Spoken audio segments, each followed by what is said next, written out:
I dag så bliver tingene vendt lidt på hovedet. Vi skal have voksenhistorien først og børnehistorien sidst. Ellers så har jeg lyst til at tage jer med til tempelpladsen i Jerusalem. Tage jer med tilbage i tiden til den sidste dag, hvor Jesus talte offentligt på tempelpladsen i Jerusalem, inden at han blev korsfæstet. Og jeg vil gerne have, at I skal med lige netop på det tidspunkt, hvor aftenen lægger sig, hvor Jesus forlader tempelpladsen sammen med sine disciple og går ud til Oliebjerget, for der at finde en stille krog, hvor han og disciplene satte sig med udsigt til templet. Og så er det lige netop i den situation, at disciplene stiller Jesus et meget interessant spørgsmål. Det lød sådan: Sig os, hvornår skal templet rives ned, og hvad er tegnet på dit komme og verdens ende? Jeg tror ikke, det har været særlig let for Jesus at svare på det her spørgsmål. For disciplene var meget fasttømret i deres forestilling om, at Jesus skulle være konge i Jerusalem, og at romerne skulle drives ud af byen. Så de var slet ikke i de her baner. Og det til trods for, at der kun var nogle ganske få dage tilbage, inden det var påske, og at Jesus selv skulle være det påskelam, som skulle bære verdens synd.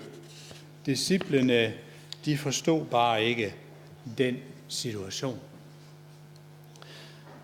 Og så er det, jeg spørger mig selv, hvad med os i dag? Er vi også sommetider i fare for ikke at forstå alting? For eksempel omkring Jesu genkomst. Forstår vi alt? Hvis vi kigger i den litteratur, der er i verden, jamen så er der mange fantasifulde spekulationer omkring, hvordan Jesus kommer tilbage. Du har sikkert hørt om hemmelig bortrykkelse blandt andet. Men for at få et godt tag i det, så lad os gå til Jesus selv. Og det er jo sådan, at Matthæus gengiver for os nogle ganske tydelige vendinger. Blandt andet i kapitel 16 i sit evangelium, så refererer Matthæus Jesus på den her måde. For menneskesønnen skal komme i sin fars herlighed sammen med sine engle, og der vil han gengælde enhver efter hans gerninger. Og hvis vi bladrer lidt til kapitel 24, så står der: For som lynet kommer fra øst og lyser helt om i vest, sådan skal også menneskesøndens komme være. Og der skal menneskesøndens tegn komme til syne på himlen, og der skal alle jordens folkestammer jamre, og de skal se menneskesønnen komme på himlens skyer. Om med magt og megen herlighed sandelig. Og han skal sende sine engle ud med høj basunklang, og de skal samle hans udvalgte fra de 4 verdenshjørner, fra den ene ende af himlen til den anden. Jeg synes ikke, at Jesu ord er til at tage fejl af. Jesus bliver at se på himlens skyer, og hans herlighed vil være så mægtig, at alle vil se det. Samtidig så lægger Jesus jo så heller ikke skjul på, at det vil være en form for regnskabets time, hvor han vil gengælde enhver efter sine gerninger. Det er jo ingen tvivl om, at du og jeg vil frelses ved tro og tro alene, men den tro, hvis den er levende, så kan den ses, og det er det, Jesus kalder gerninger. Hvis du tager din bibel og begynder på de første blade, så finder du beretningen om, hvordan Jesus skabte en fantastisk verden og overlod til os mennesker. Og hvis du kigger på de allersidste blade i Bibelen, så ser du, hvordan Gud har tænkt at genskabe det her paradis. Resten af Bibelen, stort set hele Bibelen, alt det ind imellem, ja, det fortæller os om menneskets oprør imod Gud, og i allerhøjeste grad om Guds redningsplan, der skal forlige skaberen med sine skabninger. Apostlen Johannes, han fortæller os, hvordan det vil blive den dag, Gud har gennemført sin redningsplan. Og han skrev følgende. Vi finder det i Åbenbaringens bog, det sidste kapitel. Der skrev han, men Guds og lammets trone skal stå midt i byen. Og det vil jo så sige det nye Jerusalem. Og hans tjenere skal tilbede ham, og de skal se hans ansigt og bære hans navn på deres pande. Så Johannes, den disciple, som Jesus elskede, fortæller os på den her måde, at Guds tjenere, det vil sige de troende, det vil sige dig og mig, vi skal en gang i fremtiden nyde direkte fællesskab med den Gud, der skabte os. Og her er det så, at budskabet om Jesu genkomst bliver ganske interessant, netop fordi det er den begivenhed, der ligesom mærker begyndelsen for en helt anden måde at leve på. En tid, hvor vi skal have direkte fællesskab med Gud. Jeg ved godt, at du som kristen, ja, du har fællesskab med Gud hver eneste dag. Men til den tid skal du se hans ansigt, og det bliver anderledes. Stort set hele vores Bibel taler der også om den her genkomst. Og jeg synes, vi godt kan minde hinanden om nogle få eksempler. Hvis jeg skulle tage et enkelt eksempel fra det gamle testamente, så har du jo hele billedstøtten af Daniel, hvor der er en sten, der bliver revet løs, og som gør en ende på alt det, der var af riger her i verden. Og så bliver der en nyt rige. Når det gælder Matthæus, ja, så har du beretningen om brudepigerne, der ventede på brudgommen. En fantastisk beskrivelse af, hvordan menigheden venter på, at Kristus skal komme igen. Og Markus, ja, han fortæller en historie om en mand, der skulle rejse udenlands. Og derfor så overlod han sit hus og sine ting til sine tjenere. Men disse tjenere, de måtte være parate og våge, netop fordi de vidste ikke, hvornår at husets herre ville komme tilbage. Ligesom vi jo heller ikke ved, hvornår Jesus kommer tilbage. Hos Lukas, så her er der en beretning om nogle betroede talenter. Og han indleder med at fortælle om en fornem mand, der rejste til et land langt borte. Og det gjorde han for at blive anerkendt som konge, og derefter ville han vende tilbage. Ganske fin beskrivelse af, hvordan Jesus selv efter opstandelsen tog til himlen for at få sin fars anerkendelse som konge. Og så vil han så vende tilbage til os på denne jord. Til menigheden i Korinth, så sagde Paulus, at de som tror, ja, de skal opstå, ligesom Kristus er opstået. Og han siger, at det vil ske, når Jesus kommer igen.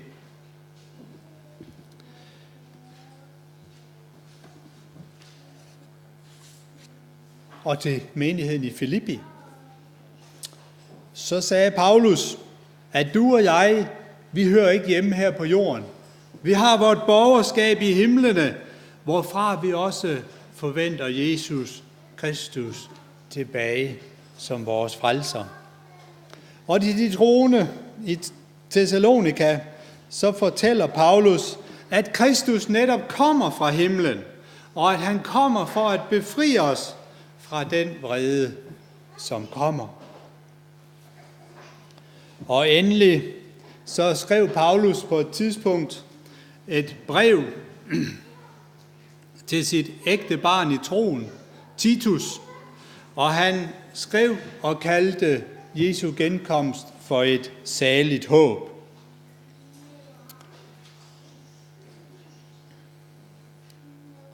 Jeg kan se, at jeg nok ikke...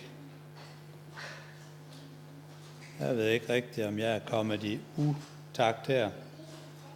Nå, vi indhenter det nok. Jakob, han var måske bror til Jesus, og han beder os om i tålmodighed at vente, indtil Herren kommer. Og Jakob, ja, han havde en bror, som hed Judas, og han fortæller os noget meget essentielt, at Jesus kan bevare dig og mig fra at falde for det onde. Og han kan føre os til det sidste og stille os foran Jesu herlighed. Vi har ikke set Jesu herlighed endnu, men vi får helt klart at vide, at vi skal stå foran Jesu herlighed en gang, og at Jesus vil kunne føre os dertil. Jeg tænker bare, at den dag jeg står der, så er det ikke min fortjeneste, men så er det Jesus, der har ført mig dertil. Har du tænkt den tanke, at vi som menighed en dag kommer til at stå lige over for Jesus? Fantastisk. Jeg har lyst til, at vi nu skal kigge lidt i Peter. Det er ikke fordi, at vi har lektier fra Peter, men det falder sammen. Hans andet brev og det 3. kapitel, og jeg har lyst til at læse det lidt i nogle små bidder, og lad os tage indholdet til os. Først vers 3 og 4, hvor der står: Først og fremmest skal I vide, at der i de sidste dage vil komme spottere, som følger deres egne lyster, og som hånligt siger, hvad bliver der af løftet om hans komme? Siden vores fædre døde, er alting jo blevet ved med at være, som det var fra skabelsens begyndelse. Jeg tror, at der er rigtig mange, der har spurgt sig selv, og sikkert også blandt os som kristne, hvornår mon Jesus kommer igen? Det er jo temmelig længe siden, at han for til himlen. Så måske stiller nogen simpelthen det spørgsmål, kan vi stadigvæk regne med, at Jesus kommer? Ja, det tror jeg jo, vi kan, for Jesus selv sagde, at han vil komme. Men lad os nu læse Peter lidt. Det er ham, vi er ved at synke ind i. Jeg læser vers 8 og 9. Dette ene må I ikke glemme, mine kære, at for Herren er en dag som 1000 år, og 1000 år som en dag. Herren er ikke sen til at opfylde sit løfte, sådan som nogle mener, men han har tålmodighed med jer, fordi han vil, at ingen skal gå fortabt, men at alle skal nå til omvendelse. Og først så gør Peter os jo nok opmærksom på, at ventetiden er nok ikke lige så lang for Gud, måske som den er for os. Og dog så sagde Jesus jo til os i forbindelse med nadveren, at han ser frem til at holde nadver med os på den nye jord. Så jo, Gud venter også. Men Peter var forvisset om, at Herren ville komme, når tiden er inde. Og når Peter, som havde gået sammen med Jesus, havde den faste tro på, at jo, han kommer, så tør jeg også have det. Men så er der det her med, at Gud har tålmodighed, og det er måske det mest interessante budskab. Gud har en tålmodighed i forhold til os mennesker, fordi han ønsker, at vi skal nå til omvendelse. Og det foranlediger selvfølgelig et vigtigt spørgsmål til os rent personligt. Er vi omvendt? Er du en omvendt person? Er vi med Kristus helt og fuldt? Eller har vi rent faktisk mest fokus på vores egen agenda? For Jesus har jo klart et ønske, det er, at vi skal være hans disciple, Og der er ingen tvivl om, hvad en disciple er. Ja, det er en lærling eller en elev. Det er en, der følger sin mester. Og heri ligger der en vældig kraftig udfordring til os.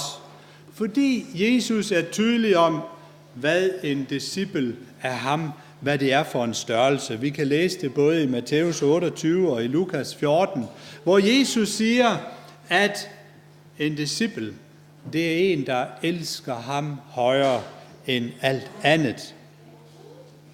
Og jeg tror ikke, at du og jeg, vi sætter Jesus som det første i vores liv, med mindre vi virkelig elsker ham. Det er sådan med os mennesker, at vi vender os altid mod det, som vi har mest forkærlighed for. Jeg husker godt, da jeg blev undervist af en af mine interessante lærere på Nyborg.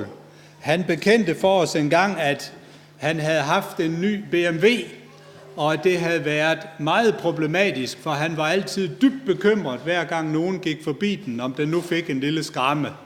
Så han var lidt i tvivl om, hvor hans kærlighed den havde været på det tidspunkt. Men sagen er jo den, hvis det vi elsker, hvis det er penge, så bruger vi vores tid på det. Hvis det er magt, så tragter vi efter det. Hvis det er underholdning, ja, så vil vi søge det til enhver tid.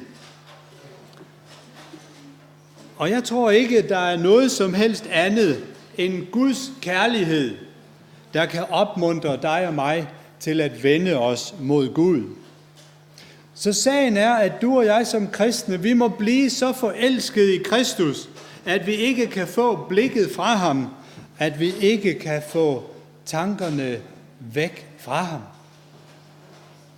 Jesus må have førstepladsen i dit og mit liv, i alle de prioriteringer, vi laver. Så kan man sige, at lykkeligvis for os, så er både Gud og hans søn Jesus Kristus det mest elskelige og kærlige, der er i vores univers. Og så er det, der kommer en lille historie her. Det er ikke det, jeg kalder børnehistorien i dag, men den kan godt forstås af børn. Jeg skal nemlig fortælle om en dreng, som engang så op på sin far og spurgte, far, hvordan elsker Gud os?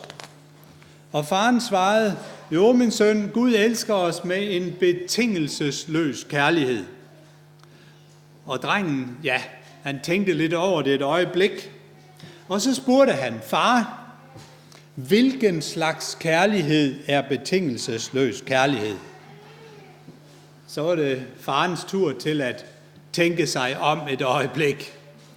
Og så siger han til sin søn, kan du huske, at inde ved siden af, så boede der 2 drenge, som sidste jul fik en sød lille hundevalp i julegave. Ja, det kunne sønnen godt huske. Så spurgte faren, kan du også huske, hvordan de drillede den og smed selv sten og pinde efter den? Ja, det kunne han nok huske. Så var spørgsmålet, om han også kunne huske, hvordan hvalpen altid mødte dem med en logrende hale og med et forsøg på at slikke dem i ansigtet. Og jo, det kunne drengen godt huske. Okay, sagde faren. Den søde hundevalp havde betingelsesløs kærlighed til drengene. De havde absolut ikke fortjent hvalpens kærlighed, for de var ganske onde ved den, men hunden elskede dem alligevel. Og så sagde faren, Guds kærlighed til os er også betingelsesløs. Vi som mennesker, ja, vi smed sten efter Guds søn. Ja, vi slog på ham, og vi endte med at slå ham ihjel. Men både Gud far og Guds søn elskede og elsker os stadigvæk alligevel. Og for at komme tilbage til Peter, som talte om, at Gud er tålmodig i forhold til vores omvendelse, så tror jeg, at det, der sker, når vi gengælder den her betingelsesløse kærlighed, det er, at så kommer vi i gang med den omvendelse, som Gud er tålmodig omkring. Hvis vi går ind i det her kærlighedsforhold, så begynder vores omvendelse. Og det er det, som Gud tragter efter. Lad os kigge lidt mere på, hvad Peter har til os. Her læser jeg fra vers 10. Men Herrens dag vil komme som en tyv, og der vil himlene forgå med et brag, og elementerne vil brænde op, og jorden og alt det menneskeskabte på den vil vise sig som det er. Da nu alle disse ting må gå i oplysning, hvor helligt og gudfrygtigt bør I da ikke leve, mens I venter på, jeg fremskynder Guds dags komme, da himlene skal gå op i lurer, og elementerne gå i brand og smelte. Det, jeg synes er interessant her, og som måske er vigtigt, det er, at Peter er lige ud omkring Jesu tilbagekomst. Det bliver en overraskelse. Så vi har jo så også set igennem tiderne, at det med at sætte datoer, det går ikke. Det kan vi ikke. Men alligevel så havde Jesus en interessant besked til sine disciple i det, han sagde, og vi finder det i Matthæus 24. Lær denne lignelse af fintræet. Når dets grene bliver bløde og får blade, ved I, at sommeren er nær. Og sådan skal I også vide, når I ser alt dette, at han står lige for døren.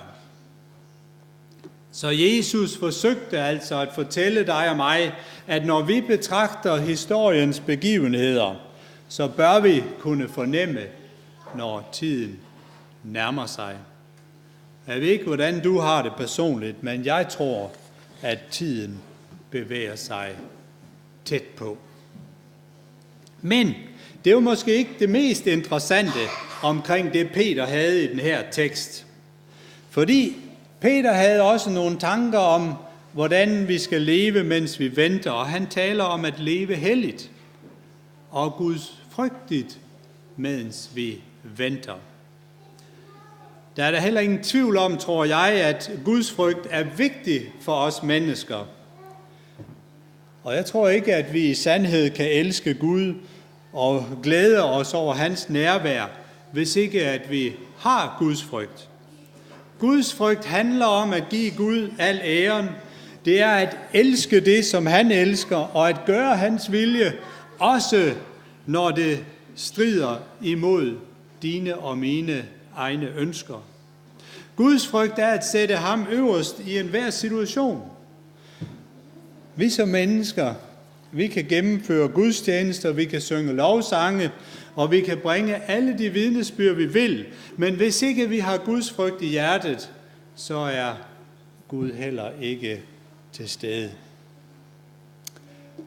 Jakob har en vigtig sætning til os fra sit 4. kapitel, vers 8. Hold jer nær til Gud, så vil han holde sig nær til jer. Og mens du og jeg på den her måde venter på, at vi skal se Gud i skyerne, så tror jeg, at vi kan kun gøre én ting fornuftigt, og det er at bruge tiden på at komme Gud og hans ønsker nærmere. Lad os kigge på et sidste ord af Peter. Vers 13, der står, men efter hans løfter venter vi nye himle og ny jord, hvor retfærdighed bor. Jeg kan ikke forstå det her, men jeg kan indse, at hvis vi en dag skal bo et sted, hvor retfærdigheden råder, så er det bedre, end vi overhovedet kan forestille os. Et paradis venter dig og mig. Et sted, hvor kun godhed og kærlighed råder. Det kan være ganske svært at sætte sig ind i. Og derfor så er det også, at jeg vil forsøge at bruge en lille historie for at forklare lidt om, hvad jeg tror himlen handler om. Og det er så det, jeg kalder børnehistorien. Så hvis der er nogen, der ikke er helt så gamle som de fleste, der har lyst til at komme herop, at være med til en lille historie, så vil jeg gerne fortælle sådan en. Det synes jeg vil være vældig interessant at få lov til det.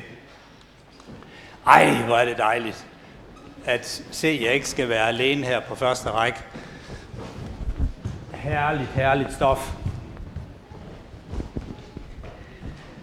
Ja, nu skal I se. Jeg skal nemlig fortælle en historie om en dreng, som hed Ronnie.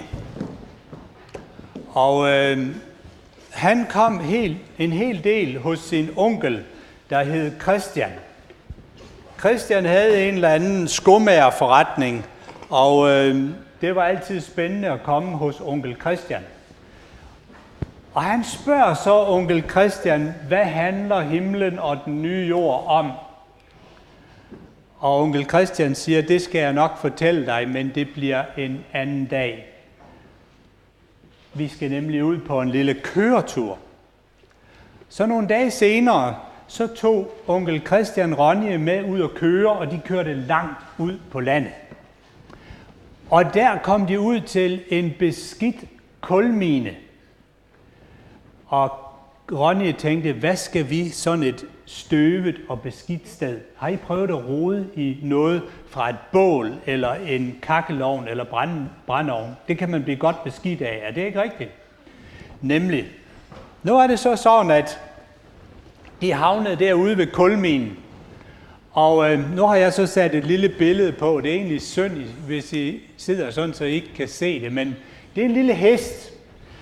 Fordi der skete nemlig det, at da de kom ud,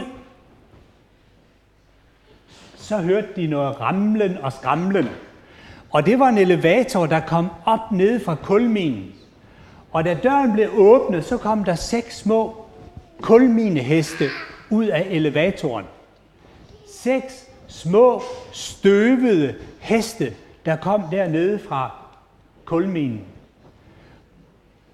Og de havde svært ved at se noget, da de kom ud af døren, for de havde været vant til mørket. Så de var vældig usikre, da de trådte ud. Men så var der nogle mænd, som tog imod dem, og stille så førte de dem over pladsen og ud til nogle grønne marker. Og så er det, at onkel Christian siger til Ronnie, vi har ikke set himlen endnu. Vi skal herud igen en anden dag. Og det gjorde de så. Og da de nogle dage senere kom derud, så var der sket en meget stor forandring. Nu kunne hestene se noget. Lyset blændede dem ikke længere. De var ikke længere usikre på benene. De løb og galopperede rundt. De havde en flot pels. Den var ikke længere støvet og forfærdelig. De nød friheden i det, de løb rundt i Guds frie natur. For de her heste, så var det himlen at være der på græsmarkerne, i forhold til at være nede i minen, hvor der var mørkt og støvet og beskidt. Og det er faktisk lige sådan for os her på den her jord. Selvom vi har gode forældre, og selvom vi har gode venner, så lever vi nu i en verden, der er fyldt med dårlige oplevelser, hvor vi samtidig gør ting mod hinanden, som gør ondt på os. Så himlen, det handler om at komme et sted, hvor vi kan have frihed til at gøre det, som er godt, og at alle andre vil behandle os godt, ligesom vi behandler dem godt. Kan I forestille jer, hvordan det er at være et sted, hvor vi aldrig skal græde? Har I aldrig grædt?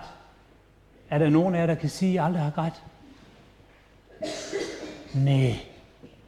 Himlen og den nye jord bliver et sted, hvor der ikke er nogen grund til at blive ked af det. Så fantastisk er det. Det er som når en lille hest kommer ud af en kulmine og oplever friheden. Sådan er det for os mennesker på samme måde, når vi skal fra den her verden og til den nye jord. Tak fordi I ville være med til den her lille beretning.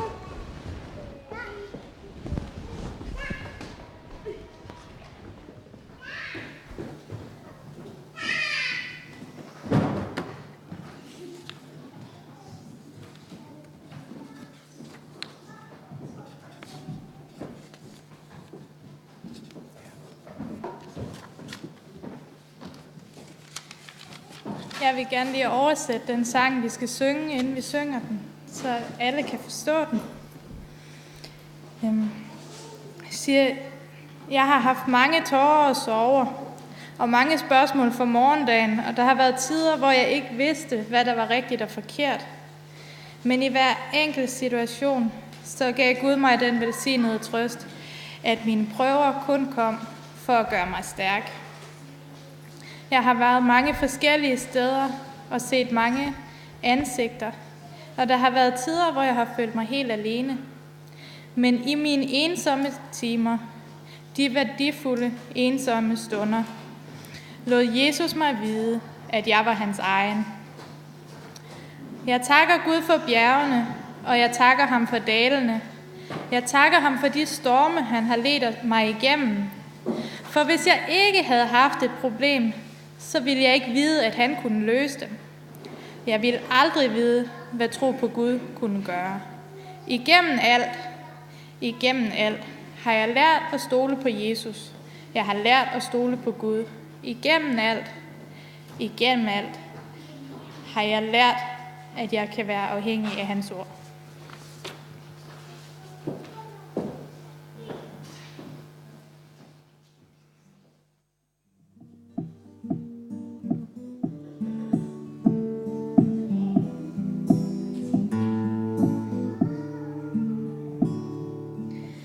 I've had many tears and sorrows. I've had questions for tomorrows. There've been times I didn't know right from wrong. But in every situation, God gave blessed consolation that my trials come to only make me strong.